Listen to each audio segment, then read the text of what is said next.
Hello, everyone, and welcome to our Groong Weekend Review for February 23, 2025. Today, we're talking with Arthur G Martirosyan, who is an international conflict specialist with CM Partners in Yerevan. Thanks for joining us, Arthur. Thank you. Thank you for having me. Ողջույն Arthur. Ողջույն, Arevdes.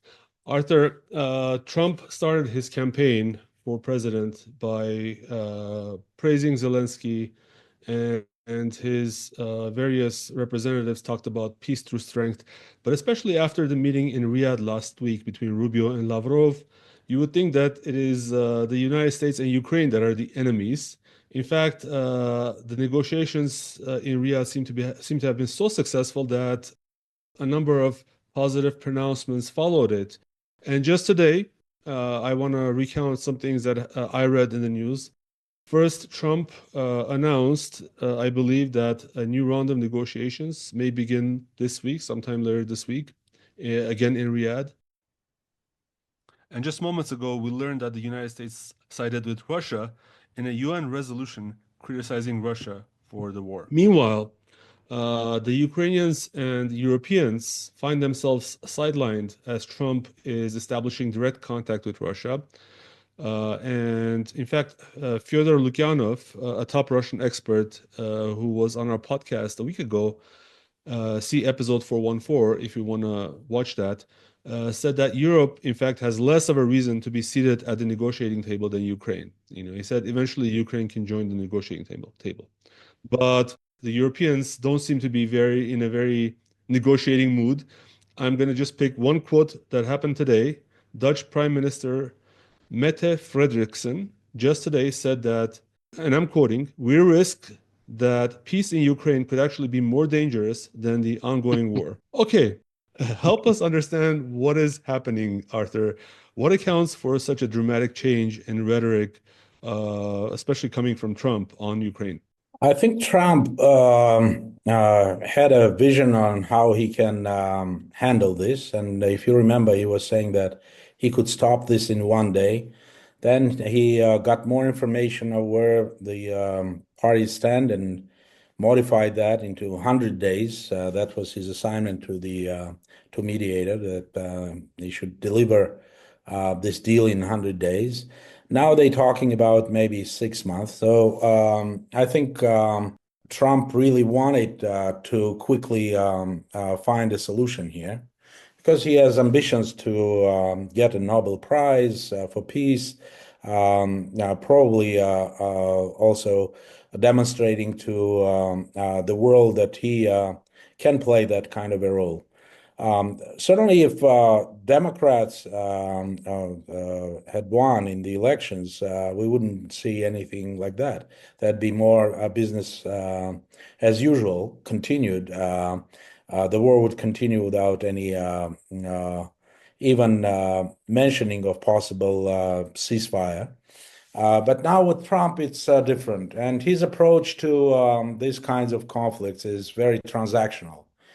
I think, if I'm not mistaken, it was Zelensky himself who mentioned the possibility to get the rare earth metals to the United States, but he didn't anticipate that Trump could turn it quite into what he did, right? $500 billion. The first offer to Zelensky was if you read the draft, and the draft was published by the Ukrainian media, the draft was atrocious. It was more like dealing with a colonial country, right? And when Zelensky declined that deal, there were in the news the former Foreign Affairs Minister of Ukraine, Kuleba, said that this deal couldn't go forward because the negotiations with Europeans, even before the war in 2021, were concluded and the deal was with them, with Europeans. Today, there was news that a similar deal was cut with the UK. So it's a kind of an interesting asset, right, that they are trying to trade. But in Zelensky's mind, this was supposedly the transactional deal to lure Trump with his interests to Ukraine because he thought that this could be a good way to get Americans more committed to the idea of Ukraine in NATO and maybe putting more pressure on Russians to bring from the position of strength, right? They're all talking about it. And I think Trump understands that he has so many other things with Russians that he cannot really afford escalations in the relations with them. Moreover, he has all sorts of problems with the current European powers that be, right, in Brussels. It's the same liberal kind of in terms of their Umwelt, to use a German word, in their world view, the same people as he's fighting in the US, essentially. So the conservatives in America, they want to push forward other parties more like them, right, in terms of their values, and hence the rift with the Europeans. But to give credit to Fyodor Lukyanov, when he says that Europeans cannot be party to this, for Russians, even the Swiss cannot. Swiss tried, remember? Swiss tried to take the role of mediator because they are a neutral country. But Russia said, no, you have taken a stance. They were talking about a strategic defeat of Russia. They're talking about Ukraine winning this war. And obviously, you cannot be a third party in this. This is a proxy war, and you are supporting one of the sides in this war. Obviously, not a good position for a mediator. The Chinese could, Indians could, South Africans could, Saudis could, but AUA does a lot of negotiations on the prisoner exchanges, for instance.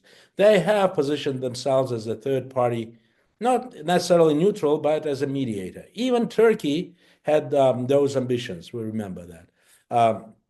But Europeans know unacceptable. Why Trump is then acceptable as the United States? Because Trump has completely changed his approach.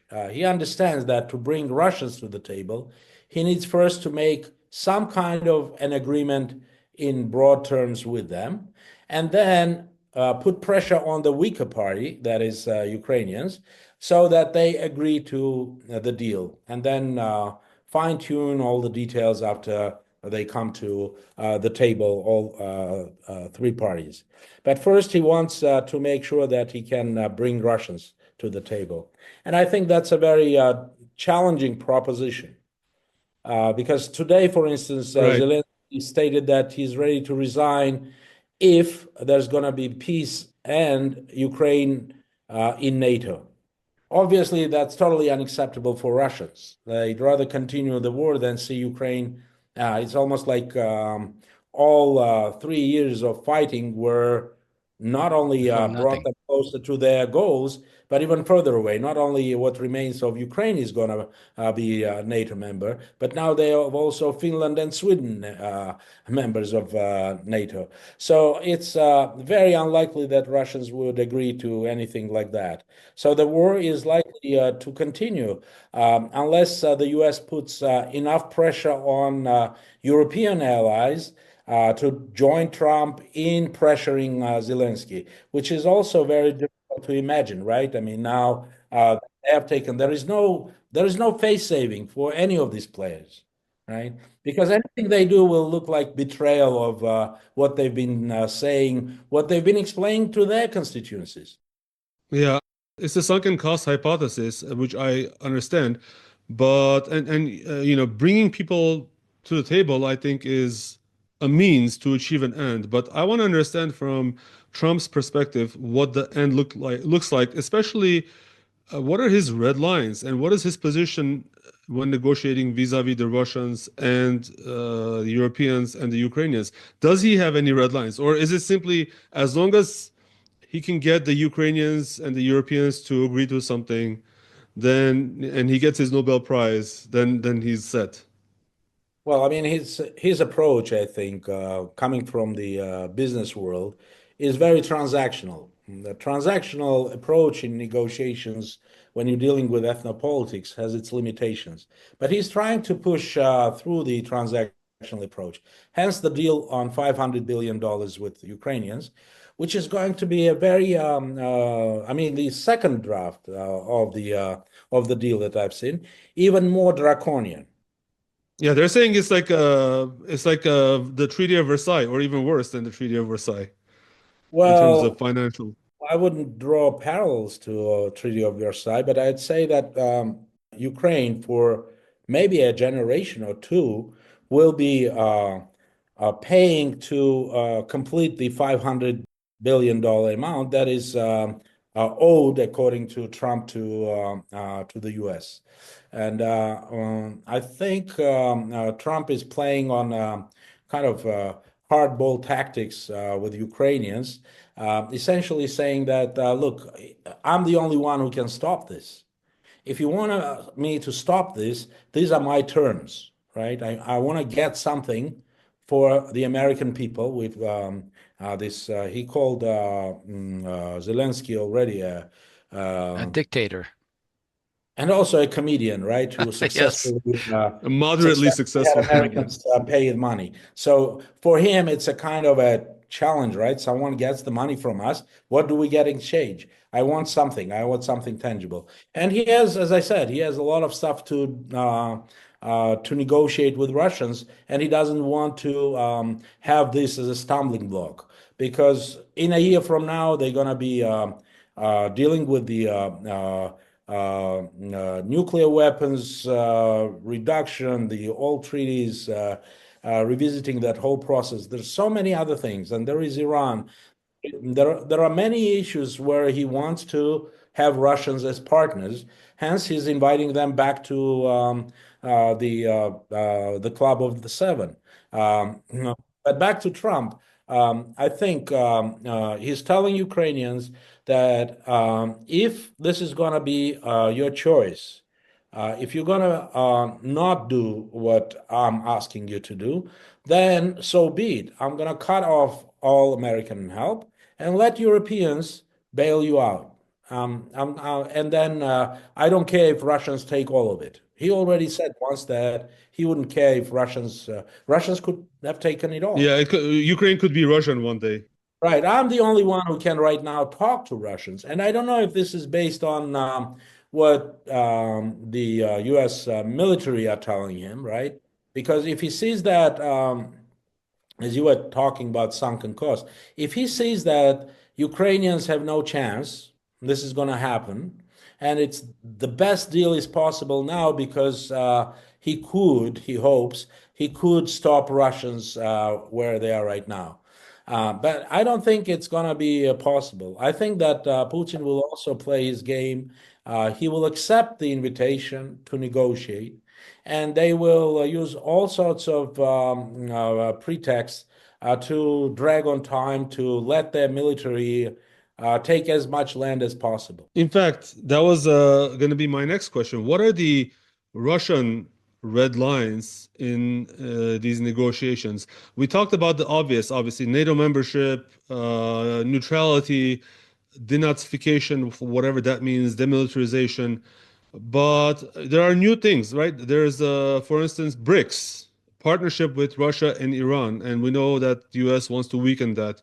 I was listening to a discussion today where someone was saying, you know, all the amount of investments that Russia has done in terms of human lives and blood and riches, in terms of capturing the territory, which is relatively modest compared to the investment, is also a huge cost. And you know, is the current territorial situation or outlay somewhere where Russia would be willing to stop, or some people are saying that Russia will not stop until it reaches the Dnieper. What are your thoughts on that? Well, I think many, going back even to Biden administration and even to the first Trump administration, and then the before the war, when some American diplomats thought that, okay, let's freeze this conflict, right, from 2014 on, and it's going to be a huge cost to Russians, right? It's going to be a huge cost that they're not going to be able to sustain. Next comes Biden and says, we have all these economic sanctions that are going to bring them to their knees, essentially destroy the Russian economy, and that way bring them to the table to agree to the American terms. It didn't happen. And it didn't happen for two reasons. Reason number one, I think Americans, maybe I'm not saying that there are no people who understand it. I mean, they have to put themselves in the shoes of Putin and take a hard look on this situation from the way he sees it, right? And that's hard. I mean, sometimes people dismiss that kind of an exercise, which is a must in these cases, right? Whether you like him, you dislike him, you approve or not approve, this is a must thing to do, right? I want to see how he sees it. And if it were only about tangible things, maybe he should have agreed much earlier to a deal, and they were close essentially. I mean, a month after the war began, a month and 6 weeks into the war, they were ready to negotiate in Istanbul this deal that, according to Russians, Boris Johnson then stopped. According to Boris Johnson, he didn't stop it. It was after Bucha, and Ukrainians couldn't accept it anyway. According to former Zelensky's advisor, she wrote a book about that part too. It was more of a ploy by Russians. They wanted to pull back anyway militarily, but they used it as a kind of a concession, right? So we pulling back from Kiev and other parts so that we allow the deal to go through. I don't know. I don't know. I mean, it's very hard to say where the truth is in all of these narratives. But I know one thing for sure, that for Putin, it's not only about tangible things, right? It's about his legacy, what kind of a leader of Russia he has been, and what he has done for Russia, for bringing back Russia from its knees. And I think many Russians believe that he has done a good job and continues to do a good job. And they are not looking at the losses, and we do not know exactly how many they've lost. But these are mostly contract soldiers, right? Contract soldiers, officers, so or the regular army. So can he sustain more losses? Yes, they can. I think they would not stop just because of the amounting losses. But they're trying to go slowly. That's true. Because a full-scale offensive may cost them dearly in human lives. So they going slowly, but going slowly also means problems for the Ukrainian side, because Ukrainians are also bleeding. And they now want to mobilize 18 to 25-year-old. It means that we have serious problems with the, manning the front line. So this is going to a very ugly part of this war, because after if Russians complete their mission in Donbass and parts of Zaporozhye, next is a very flat land up to the Dnieper River. It's flat. And it's very difficult to hold to that land, because right now the Ukrainian ability to resist and their resilience is primarily due to two factors. One is a new thing in all warfare, that's FPV drones. They allow, in some ways, to, if not to level, but then to inflict significant damage to Russians. But Russians are also using that, so both sides are into it. And the second is that they have been using towns in Donbass to turn them into fortresses. I don't think the same approach will be working in as they move to the depth of Ukraine out of Donbass. This will also require huge new relocation of people.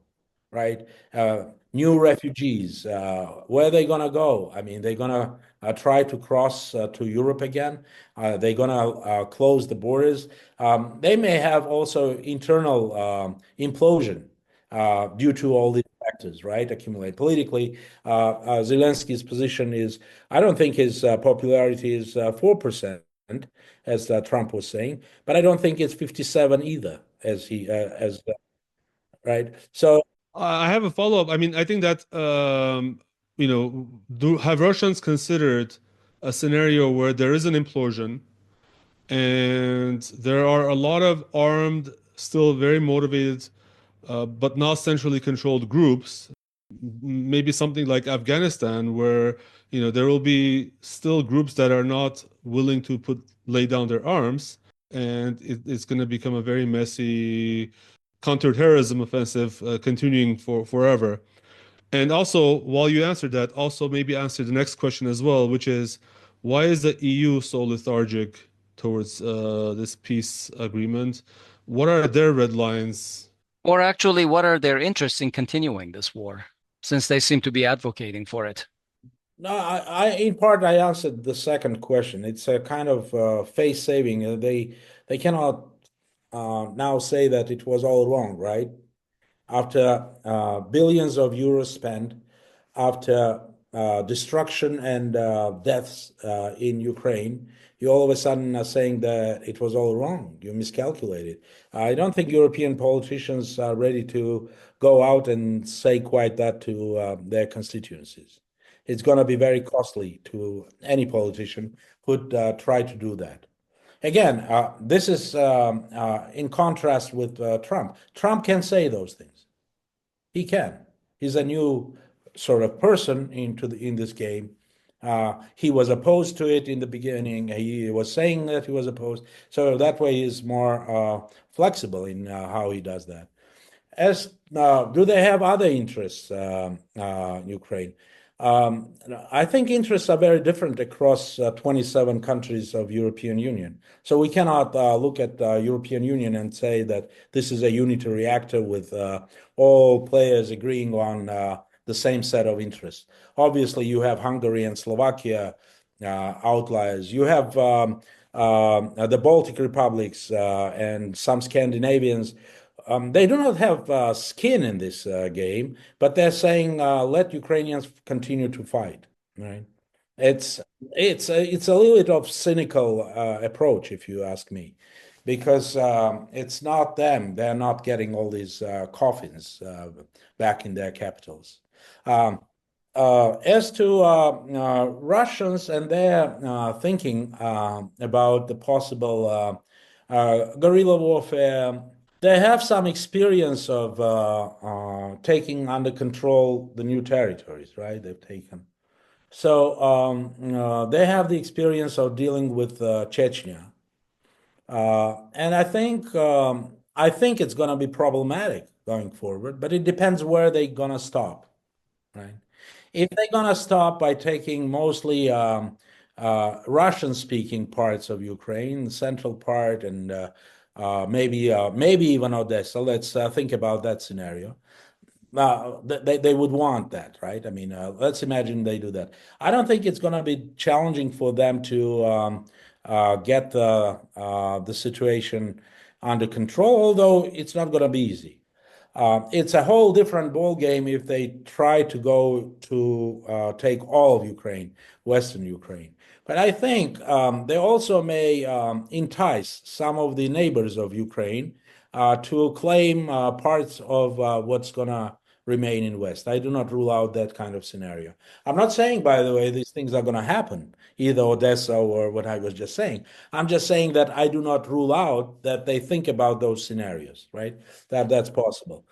So that will be essentially end of Ukraine. And I'm saying that you should, no one should, or whatever is going to be left is going to be just Kiev and surrounding probably a couple of oblasts, not really meaningful in terms of viability as a state, right? Even it will quickly turn into a client state, either of Russia or whatever is going to be controlled by the West. As to the Western speculations, and I've seen the UK Prime Minister Macron was saying we're ready to send kind of peacekeeping troops. I don't see how it's going to happen. Because to send in peacekeeping troops, you need a mandate. Yes, Russians didn't have a mandate when they went to Karabakh, and we saw what happened, right?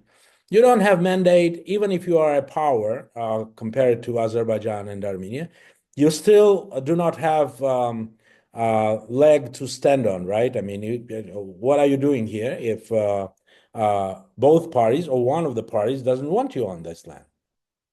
Uh, so if it's a peacekeeping. So I don't know. I don't think that proposal will fly either with Trump or with even less so chances for Russians to take that one. So see, I don't see an immediate ceasefire or a quick. People were speculating that April, maybe the date when they agree to stop the war. I'm not saying I'm ruling that out. That scenario is also possible because it also depends on what kind of a deal Russians make with Trump on other issues, other interests that they have related to the security and NATO and the architecture of security in Europe and whatnot. So there are possible some trade-offs in with Trump, but are they going to happen? Are Russians going to get something sufficient in that regard so that it offsets their ambitions to take as much Ukrainian land as possible? Let's also talk about the potential of the Turkish role expanding pretty much in any conflict, but also this conflict because they're also involved in Syria, as you know, and here. This became apparent when Zelensky was in Turkey last week and basically singled them out as a possibility for acting as a security guarantor for Ukraine. And today, we're recording this on February 24th. Lavrov is in Turkey. And Hakan Fidan said that Turkey is open to the role of being a security guarantor. This was said in the presence of Lavrov, who did not publicly rule this out. What are your thoughts on Turkey's potential role here, acting as a security guarantor? Does this mean that Turkey, which is, of course, a NATO member, would have boots on the ground over there? Right. I think right now it's too early to say any of that is going to happen. Obviously, Turkey has its own designs on Ukraine, especially Crimea with the Crimean Tatars. And I think they would love to play that kind of a role. Whether it's going to be acceptable for Russians to have Turkey as a mediator or later as part of the peacekeeping, whatever the peacekeeping is going to be, because we do not know where that line is going to be, right? Where is the line? Where the peacekeeping Exactly. is going to be located? Where are they going to stand? Until the dust settles, until they reach at least a ceasefire, I don't think it's very premature to speak about the composition of the peacekeeping contingent, whether there's going to be a peacekeeping contingent even. Obviously, this speaks volumes about Turkey's ambitions to play a role in all of this. And I don't think it's going to be entirely acceptable for Russians, given that maybe the Black Sea, they still see Turkey as a competitor, not just in Crimea, Ukraine, but also the Black Sea, right? It's a NATO country. It's today they may be friends, but tomorrow they're enemies, and they've been frenemies throughout history, right? We can think of cycles in the relationship between Russia and Turkey, where they were essentially allies or acting as allies, and then periods where they were at war, and significant wars have been fought by Russians, especially in the Balkans and southern parts of what's now Russia. They're also frenemies in the South Caucasus. So, That's true too. That's true too.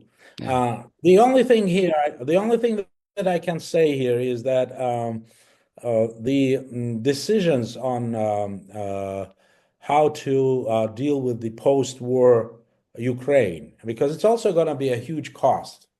And I think Russians would be ready even to forget about the assets, about $300 billion that have been frozen under sanctions, right? They're frozen. And there have been talks by Europeans, especially, how some of these assets can be used to arm Ukraine, how they can be used for post-war reconstruction. I think that amount also can be part of the bargaining here with Trump, right? What part of it goes, for instance, to parts of Ukraine that are going to be under Russian control? Some of the towns there are just razed to the ground, and I don't think Trump here exaggerates. He is prone to exaggerations, but I don't think here he exaggerates when he says that in some cases it's worse than Gaza. It's level to the ground. I mean, there's nothing where once there was a bustling small town, right?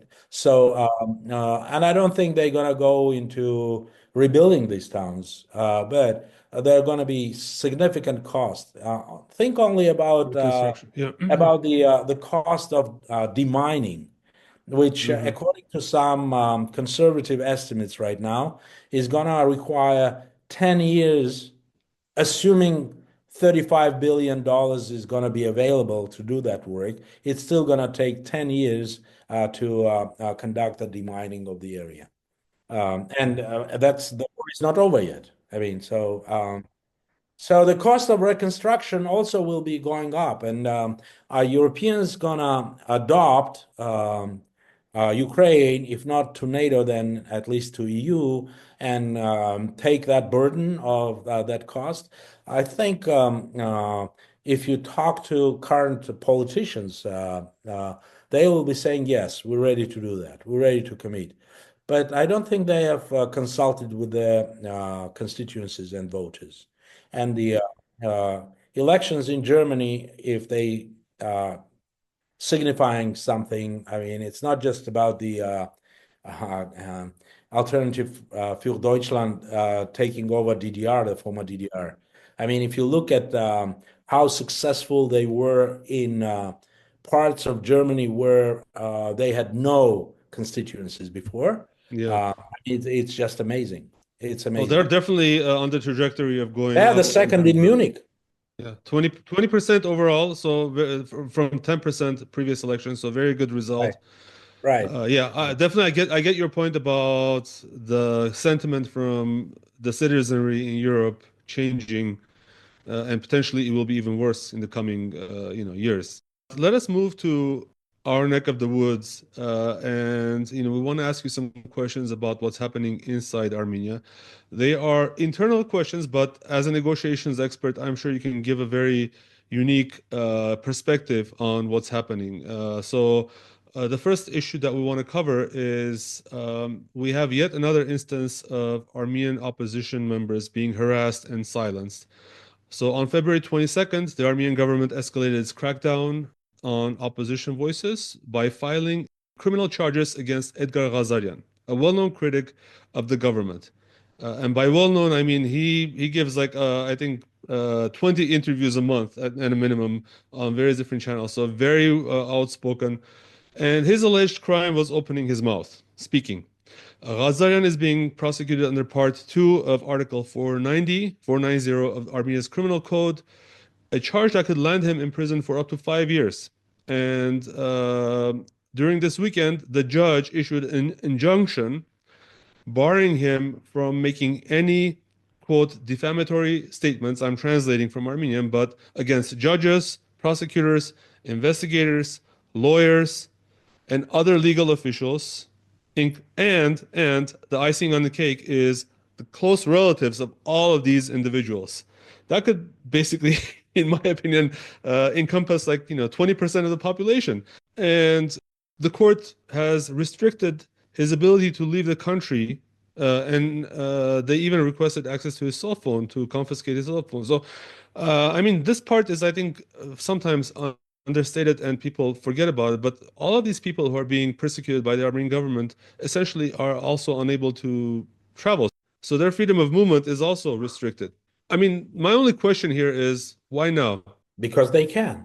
That's the short answer to your question. Because they can, and they can get away with it, right? I mean, who's gonna raise the voice? I mean, are they gonna be chided from Europe? Are they gonna be getting some critical remarks from Trump administration? Where's criticism gonna come from? I think they feel immune to do any of these things and get away with it, right? Yes, maybe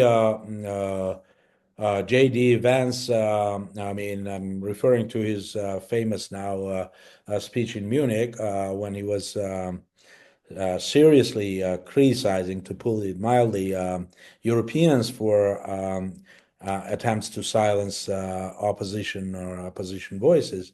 And here, I don't think Armenia as a democracy or as a country even is on their radar screens. They have so many other things developing that it's not going to be heard.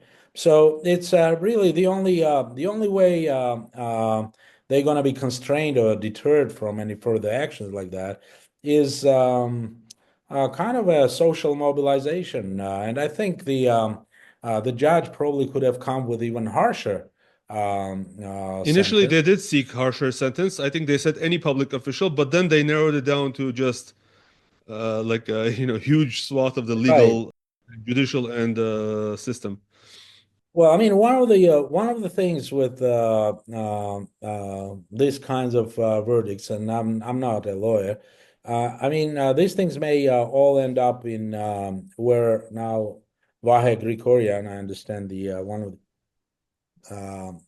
targets of Edward Yeah, one of Ghazaryan. the alleged, one of the alleged victims, quote unquote, of Edgar Yeah, that's Ghazaryan. Poor guy. the city is abuzz that it was Mhm. him. That was the last straw, kind of, and he was the camel, right? I mean, I broke the camel's back, but Now, be careful, be careful. You see what happened to Edgar Ghazaryan? well, I mean, I'm trying to be very careful with my words. I'm using an idiomatic English.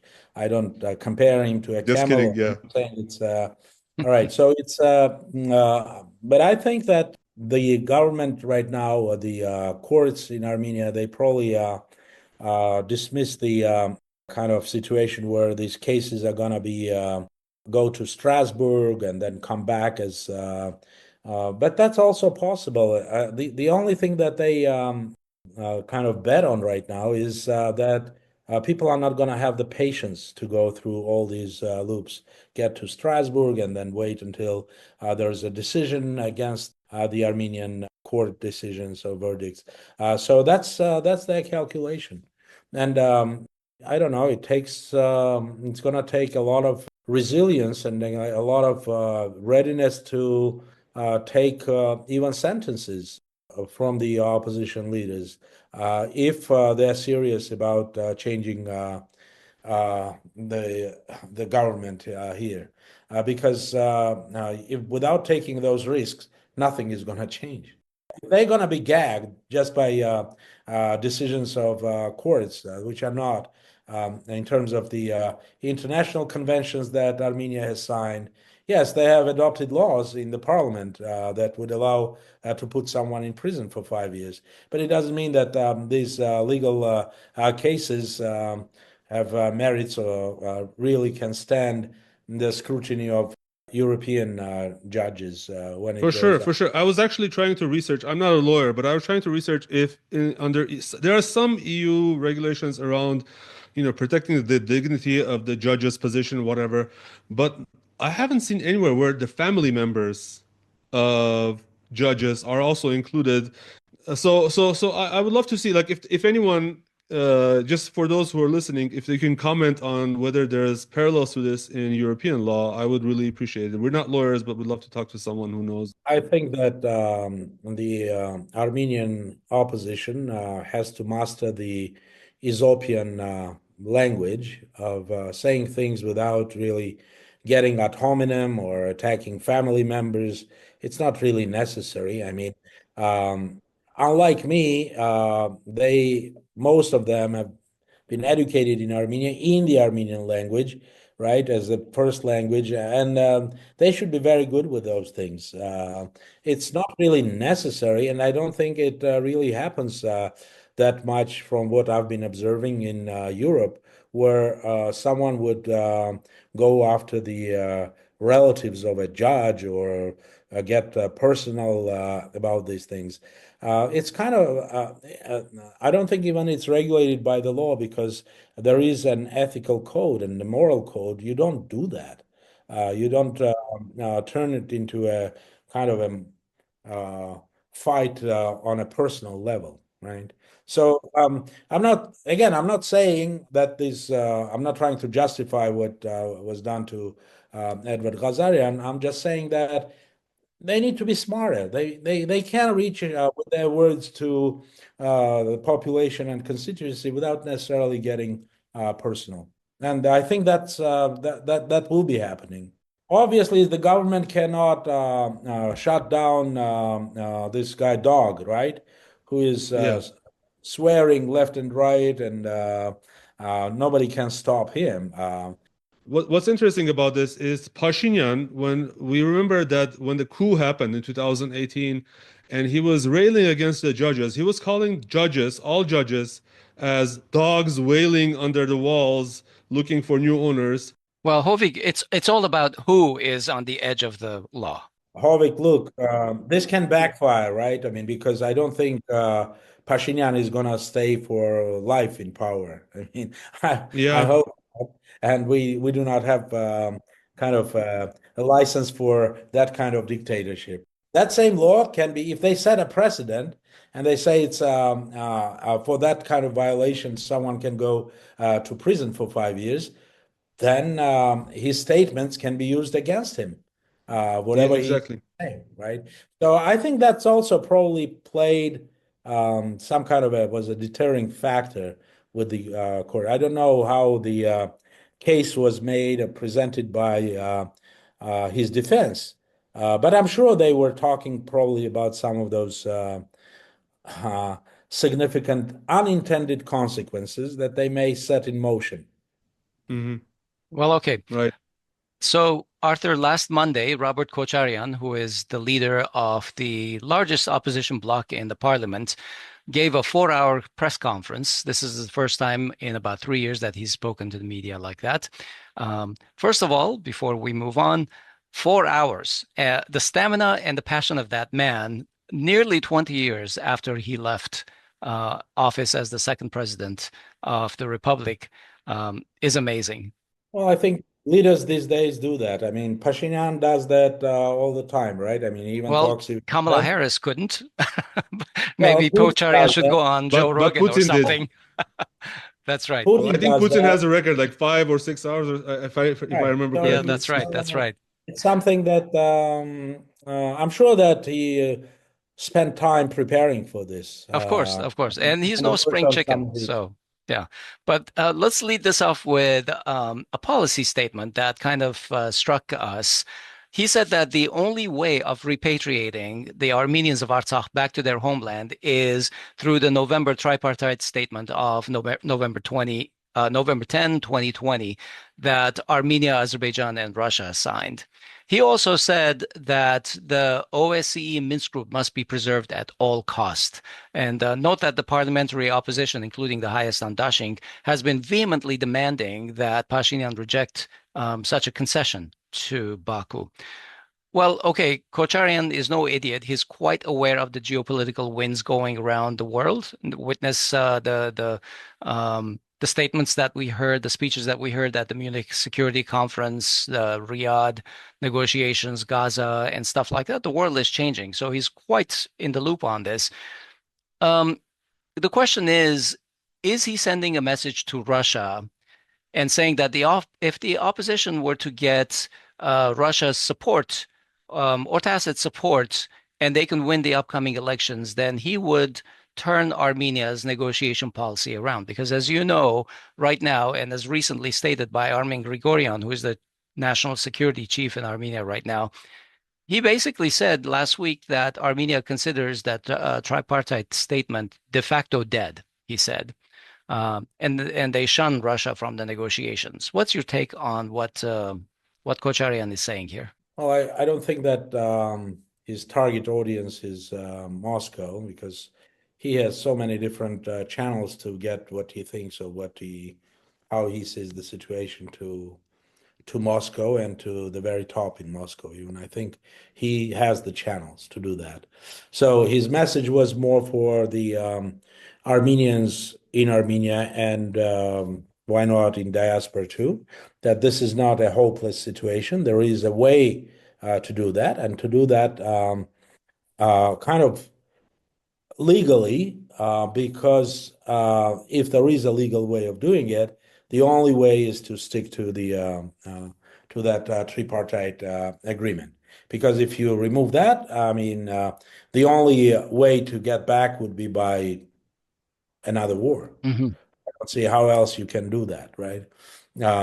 Because the Armenian government right now, the current powers that be, they have closed that page. It doesn't exist for them. They are now saying that they want to remove the any reference to Artsakh from constitution, from revisit even the Declaration of Independence. So they're doing that to essentially to please Aliyev and Erdogan, because Erdogan is not going to move and do anything with the border unless Aliyev says, I'm satisfied with what they've done.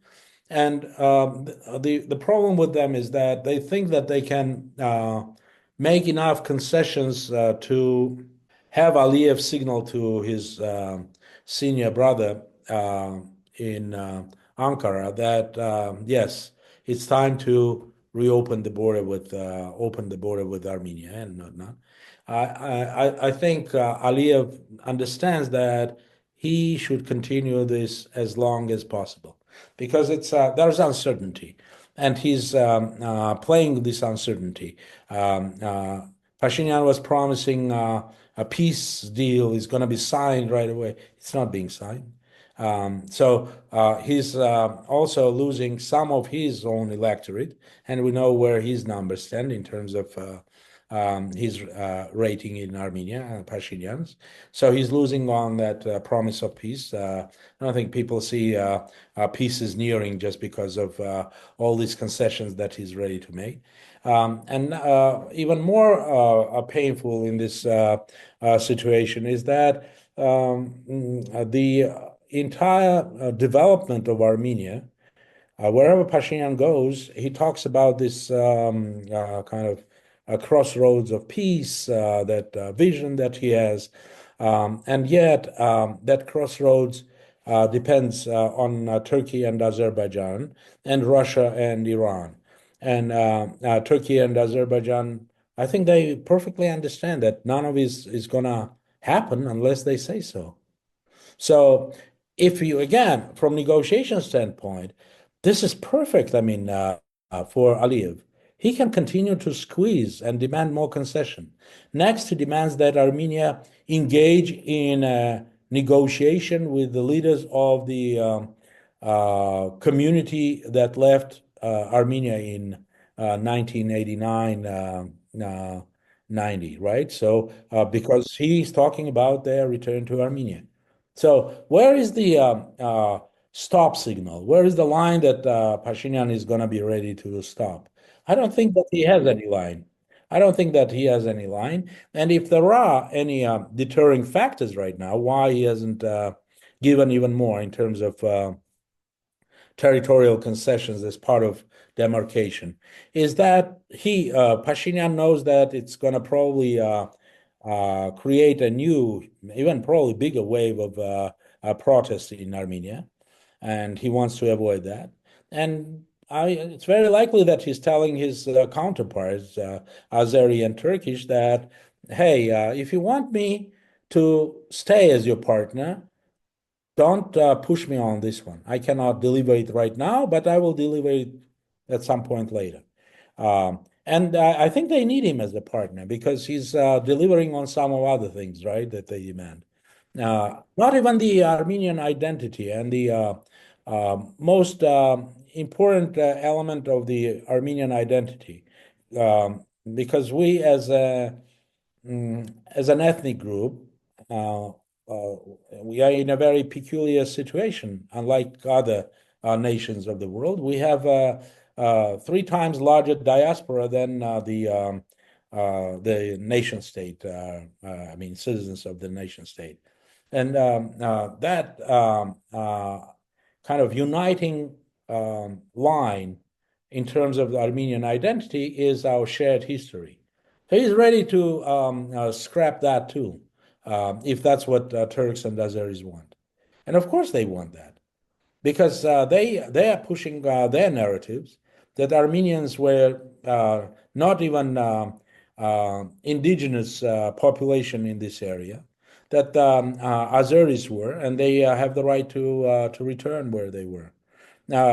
Sometimes people are saying, why then Pashinyan is not demanding that if Azeris are going to come, then maybe Armenians should go and whatnot. I don't think he is in a position to demand anything.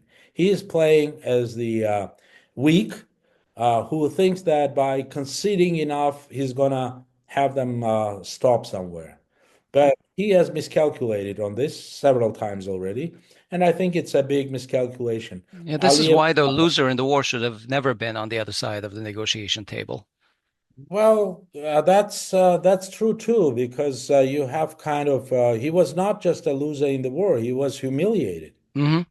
Mm-hmm. And continues to be humiliated. Aliyev called him a drunkard, an ignoramus who doesn't understand international law. Mm-hmm. He hasn't run even a collective farm. He doesn't know how to run a state. I'm quoting Aliyev Mm-hmm. here. Yeah, drunken clown. And if this violates any Armenian laws, especially Article 490 of the Criminal Code, I hope that Armenian prosecutors can file an injunction against Ilham Aliyev. All right. Well, that's funny. Not us. We were just repeating. Arthur, a couple of weeks ago, Aliyev's advisor, Hikmet Hajiev, was in Tehran, and obviously he was working on the relations between the two countries with the goal of getting Iran to agree to the implementation of this so-called Zangezur corridor that Azerbaijan and Turkey are pushing. But Tehran came back and reiterated its red lines, basically no Zangezur corridor. And then Iran's ambassador in Armenia, Mehdi Sobhani, made very clear statements saying that this corridor is a bad deal for Iran, bad deal for Armenia, no go. So Armenia's first president, actually, Levon Bedrossian, praised Iran's principled stance on Armenia's territorial integrity and the corridor issue. And on that, the Russian ambassador went to visit Levon Bedrossian.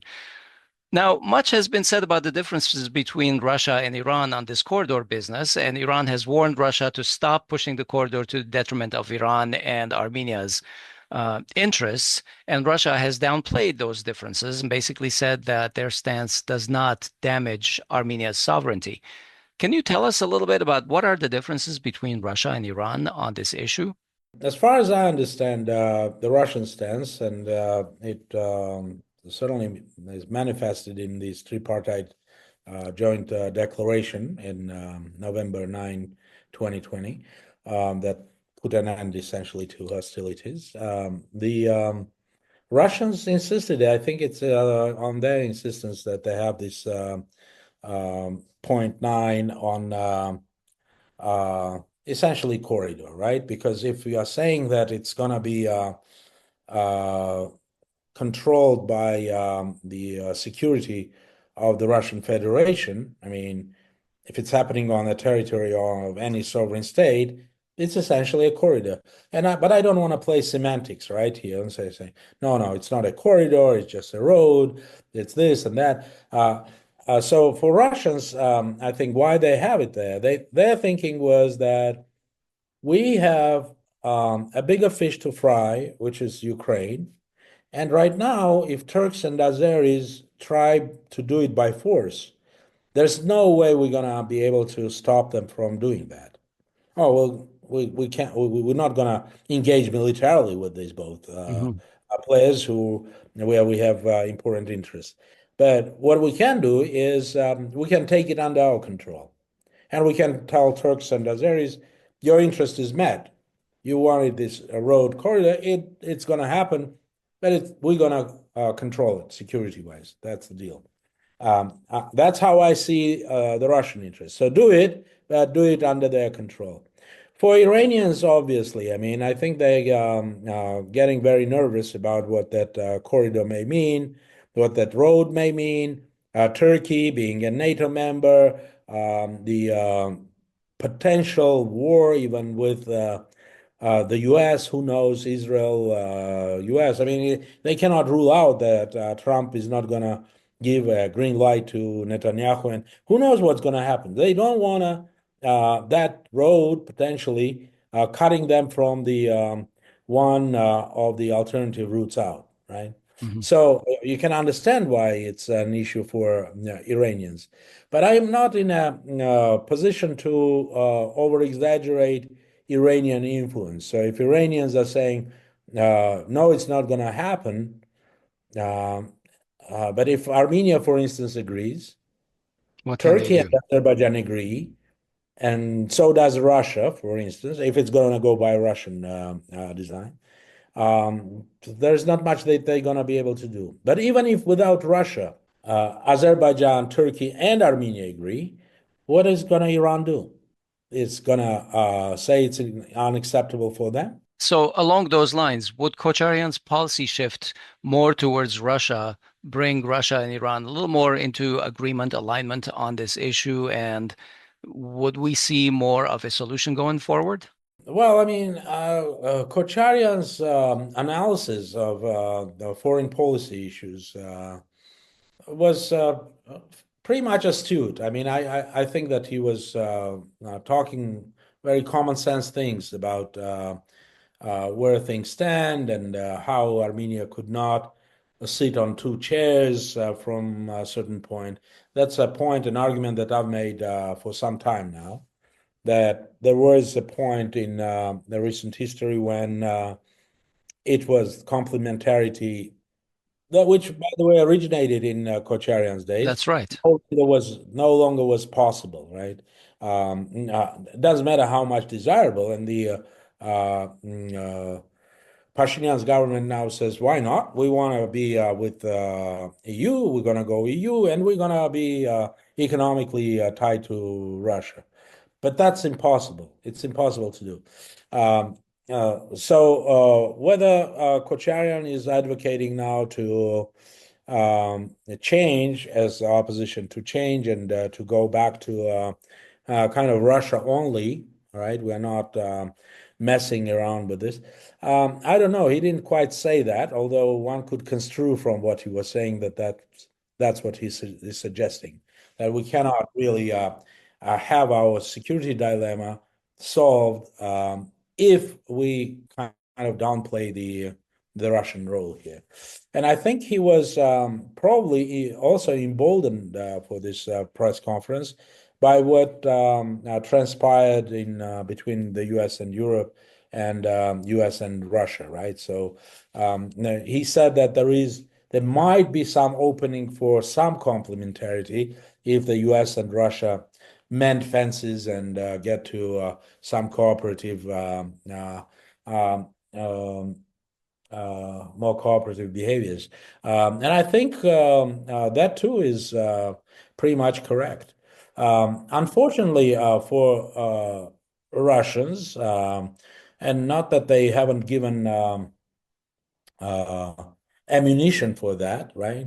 But the government and government circles and the intellectuals who working for the government or not only for the Armenian government have tried to use that anti-Russian card to the maximum in Armenia, and we have significant segments of population who think that Russians are to be blamed for what happened in with the war in Artsakh, and that Russians sold us out to Azeris, and this This is the cliché is government's existing. narrative.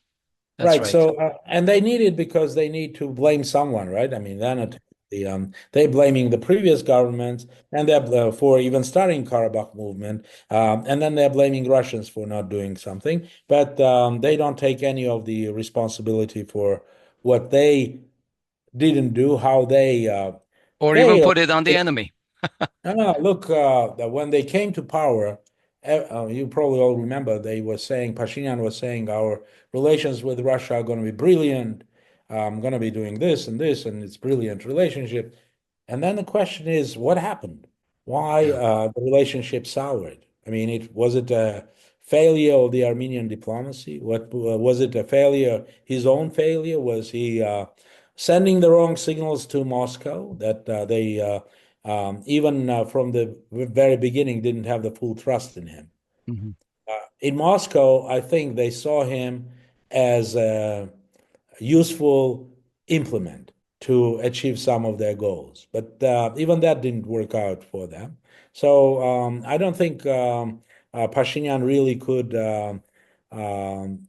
work on improvement of our relations. And after the war, if you listen to what Pashinyan's closest comrades in arms are saying, that there was no other way but to make this huge concession to Azeris when in Prague uh, they announced that Artsakh or Karabakh was part of Azerbaijan, right? And then Mhm. why did they have to make this concession? Because they couldn't rely on Russia, because Azerbaijan already made encroachments in the Armenian territory, and the CSTO didn't act properly on that challenge. So to kind of somehow keep Azeris out, they needed to make this concession. So it was a kind of a deal, a bargaining that we give you Karabakh, but you do not continue to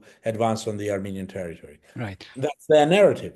Like you said, there's no responsibility for a string of catastrophic decisions that they've made in But the that's a flawed. That's a flawed narrative. You know why? yeah, Because absolutely. they were the first to kind of to start punching under the table CSTO, right? We remember how they did that.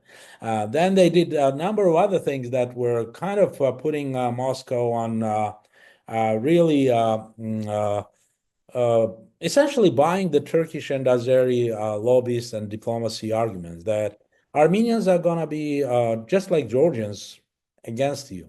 You have not much to gain here. Of course, some can argue that no matter what we do, the outcome was already the dice was loaded, and everybody knows that Russians would have done this and that. But I don't buy that argument.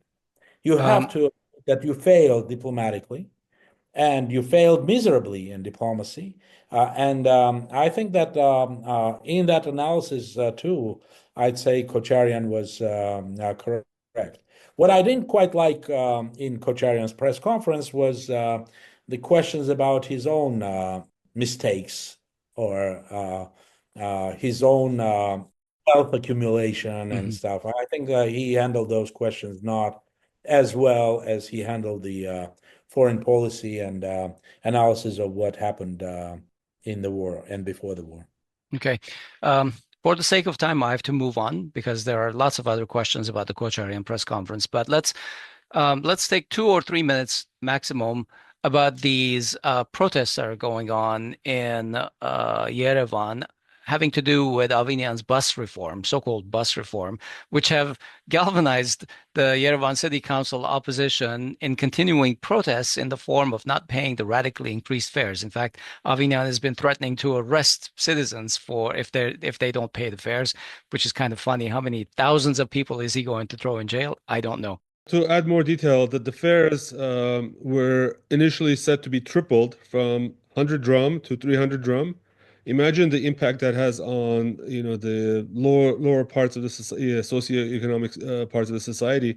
And now they sort of renegotiate to 150, but even that is a 50% increase, and it's a That's right. huge burden on the poor. And they want to make it so that people pay monthly or annually into the tens of thousands of dirhams, which, anyway, the beyond the economics of that thing, my one question here really is this the kind of popular discontent that can be galvanized into a wider anti-government protest?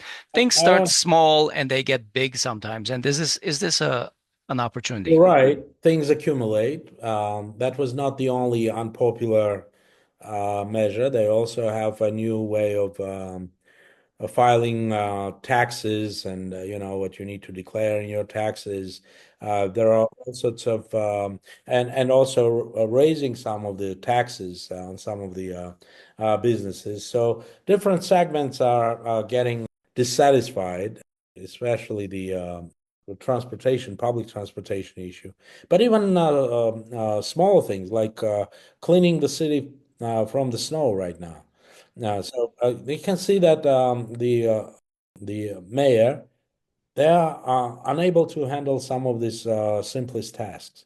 Then to make it even more ridiculous, Pashinyan himself goes live on social media and shows how he's trying to purchase one of those permanent passes for public transportation and fails to do that. His card, this doesn't work. So they have a very complicated scheme there, and the company that is in charge is I've been told that the owner of the company is in Israel, right? Why they have given Yeah, the payment processor, and they're forcing everyone to use that Telcel payment processor. right. So and Telcel, if you want to buy some of these cards, you need to submit your photo to them. Then they have access to all the data from the population. This has also security implications, right? I mean, Absolutely. even without, I mean, I'm not talking now about the who is the owner and what can happen here, but even from the cybersecurity standpoint, right? And Israel is a notorious offender in that area.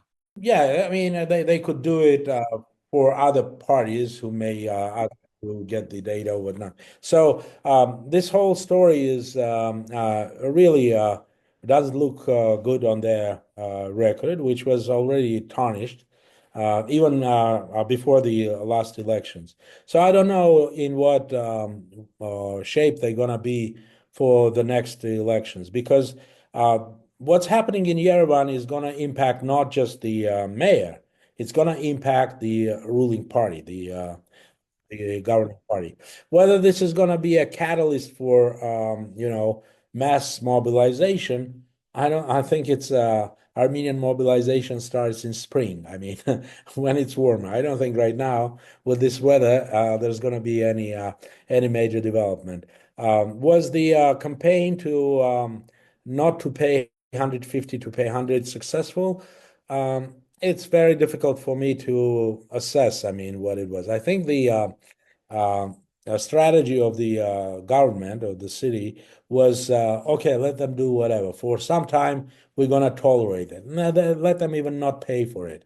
And there were some cases when the bus drivers would demand that the not be given 100 drams, but the payment be made of 150. Although the bus driver doesn't have any authority over these passengers, so it's a very poorly prepared policy and program. I mean, what can I say? I mean, and they at everything that they initiate, you can see some kind of stamp of incompetence, right? That's so obvious now That's to what all. we were talking about last week with Hovik and I about the tax reform or the ability to file your taxes. And polls indicate that the great majority of people don't know how to file their taxes. Well, I mean, and Pashinyan is very smart in terms of understanding where the pulse is, right? I mean, of the public. The minute he saw that there is a strong pushback, he said, well, let's postpone it till November. Right. Yeah. That's And right. come November, if they see that it's still not popular, they haven't done enough explaining how to do this and explaining why it's not. The government doesn't want to know all that they have, their income and whatnot. He may postpone it again because then is electoral year, and he would not want to have an issue that is toxic like that, right? Right. All right. Well, let's wrap up here because of time. We're way over time. Let me just quickly ask each of you if there's a thought on your mind that you would like to share with our audience. Arthur, something on your mind? Well, I think Abkhazia goes to the second round of elections, and sometimes in Armenia, I don't see the. I'm not that much watching public television to know that, but I don't see much of coverage of what's happening there. But so that we understand, there is one pro-Turkish candidate because they have a significant diaspora in Turkey, and Turkey is trying to mobilize them. And I think their leader was speaking about the very negatively about the Armenian community and on whose side they are and who they're going to vote. And so kind of it's interesting that for the Armenian government, they almost do not exist. Right. I mean, And I think that leader is very pro-Turkish. They've been kind of speaking to yes, yes, a that's what Turkish I'm saying. Yeah. audience. Right, right, right. Yeah, that is a major concern. It bothered mostly Russians because they saw it as a kind of intervention in their sphere, and they were quick to start some even economic investments in tourism and whatnot. So to show the Abkhaz that they do care about them, they haven't really forgotten about them. And I don't know. I think Armenian diplomacy, I'm not saying they should have been condemning or making a huge a splash out of it, but at least find the right words to express where you stand on those issues, right? Inform the people about it because, as you say, very little media coverage. And as I said, I mean, we are in a unique position. So, is the Armenian nation state in responsible for other Armenians worldwide at all? Or we are back to the classical French definition of the Armenian identity, only those who have the Armenian passport and with the right code, right? Because Artsakh does not count. This is a fundamental issue for our nation. I mean, if we cannot answer that question, I mean, what's going to happen? I mean, Okay, let's make a note of that one so that if we can bring that to a discussion sometime soon, we'll do that. Hovik, what's on your mind? So on this issue of Edgar Ghazaryan, I just want to mention that he's part of a project. He's collaborating with the anti-fake TV folks. That's Narek Samsonyan and Vazgen Sagatelian. If you recall, those two were also arrested in a humiliating way and spent months in jail. But so he has a show on their channel called Ghazaryan versus Ghazaryan. And if you speak Armenian, if you understand Armenian, it's a very interesting show. And because basically he takes any interview on Armenian public TV where the interviewer is Petros Ghazaryan, the main anchor, and he interjects himself as as a second interviewer, and it's very comical. It's very funny, and the title of the show is Ghazaryan versus Ghazaryan. And this week, with Pashinyan's recent interview on Armenian Public TV, it reached a milestone where at least based on the YouTube channels, the number of views on anti-fake of the Ghazaryan versus Ghazaryan edition of Nikol Pashinyan's interview obtained more views, 112,000 views, than the original content. So, congratulations to the anti-fake folks. Also, kudos to Edgar Ghazaryan for the unique contributions and the unique way of presenting this material. If you understand Armenian, definitely watch this program. Hovik, are they continuing with their podcast series, Imnamnimi?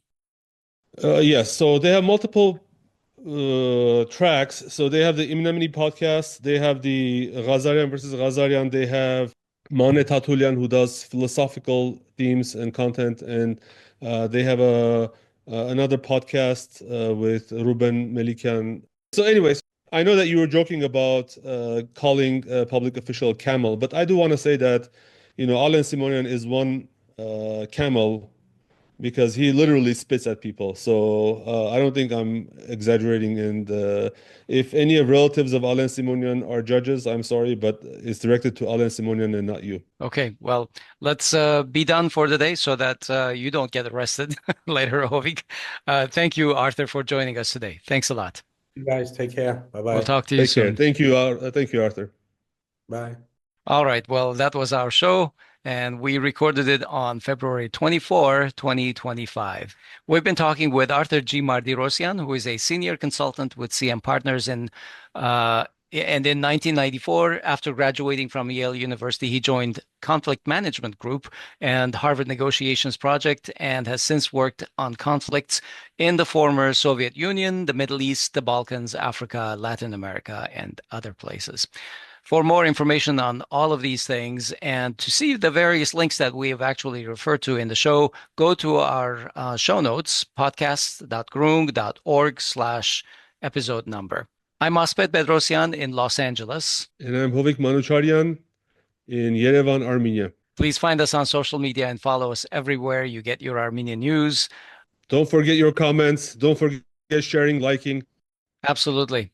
Yeah. Support us. You can support us through our Patreon and Buy Me a Coffee pages. You can reach those pages through, well, actually, you can just go to patreon.com/Groong or buymeacoffee.com/Groong. But you can also find all of these links at podcasts.groong.org/donate. And if you can't do that, like Hovik said, just comment, like, and share our shows. That helps us a lot. Thank you. We'll talk to you soon. Have a good day.